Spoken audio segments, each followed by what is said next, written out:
The grand auditorium was packed with proud families, laughter and applause. Bright banners with the words "Congratulations," graduates adorned the walls, and students dressed in flowing gowns and caps sat in neat rows. Among them was Florence, heart pounding with a mix of pride and anticipation. She was valedictorian, a feat she had worked tirelessly to achieve under the care of her guardian, Master Phil, the monk who had raised her with unwavering love and discipline. Master Phil, in the front row, his humble orange robes standing out among the colorful attire of other parents. His hands rested calmly on his lap, but his eyes glimmered with pride. Florence often joked that he was the only parent who looked as serene as a mountain during these big events. The ceremony began, speeches were delivered, and awards were distributed.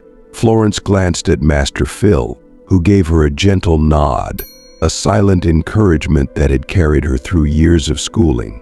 But just as Florence was called to deliver her speech, a commotion arose at the back of the hall. A woman stumbled into the room. Her hair was wild, streaked with gray and matted as though it hadn't seen a comb in years. Her clothes were a patchwork of mismatched rags, and her eyes darted around frantically.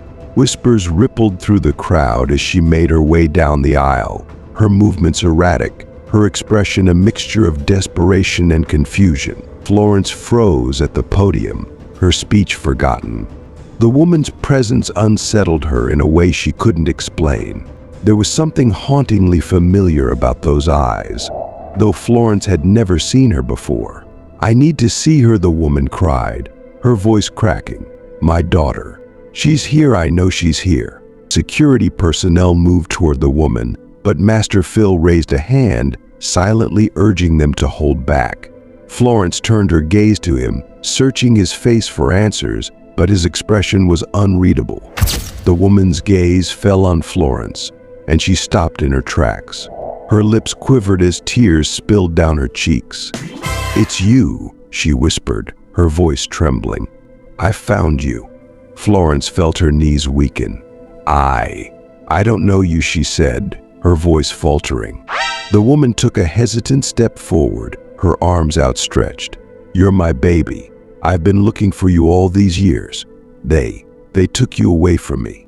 The crowd watched in stunned silence. Florence's classmates exchanged bewildered glances, and the principal shifted uncomfortably on stage. Florence turned to Master Phil, her heart racing. "Master Phil," she said, her voice barely above a whisper. "What is she talking about?" Master Phil rose slowly, his movements deliberate. He walked to the stage, his calm presence a stark contrast to the chaotic energy of the moment. "Florence," he said gently, "there is something I have not told you. It was not my place, and I wanted to protect you." Florence's breath caught. "Protect me from what?" He looked at the woman, whose face was etched with anguish.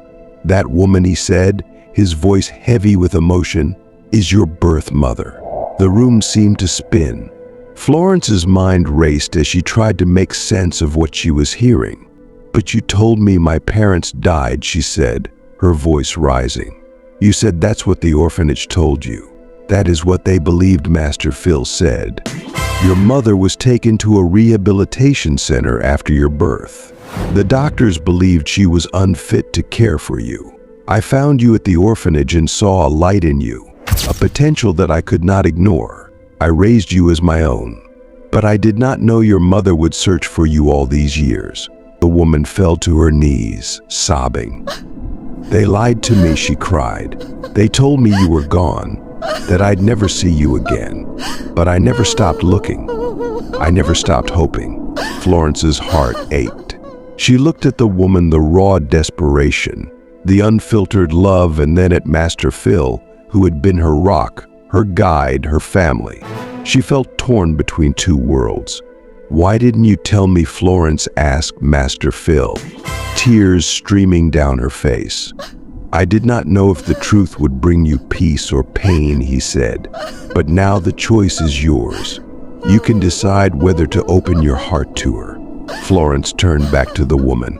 "If you're my mother," she said hesitantly, "why did you leave me?"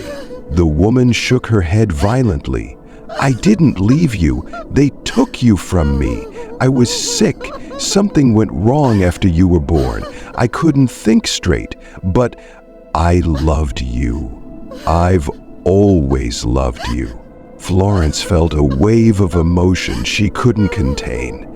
She stepped off the stage and approached the woman, who looked up at her with trembling hands. Slowly, Florence knelt and took those hands in her own. "Are you okay now?" Florence asked, her voice soft. The woman shook her head, tears streaming down her face. "No," she admitted, "but seeing you, knowing you're alive, that you've grown into this beautiful, brilliant woman, it's the first time I've felt hope in years." The audience remained silent, witnessing a moment that transcended the ceremony. Florence pulled the woman into a gentle embrace, feeling the fragile strength of the mother she never knew. She turned to Master Phil, who watched with a faint smile, his eyes moist with emotion. "Thank you," Florence whispered to him, "for everything." Master Phil nodded. "Family is not just about blood," he said, "but sometimes blood calls us to listen." As the ceremony continued, Florence's world had shifted. She now had questions that needed answers, wounds that needed healing, and a newfound connection to a mother who had fought madness and the odds to find her. It wasn't the ending she had imagined, but it was the beginning of a story she was ready to explore. The night after Florence's graduation was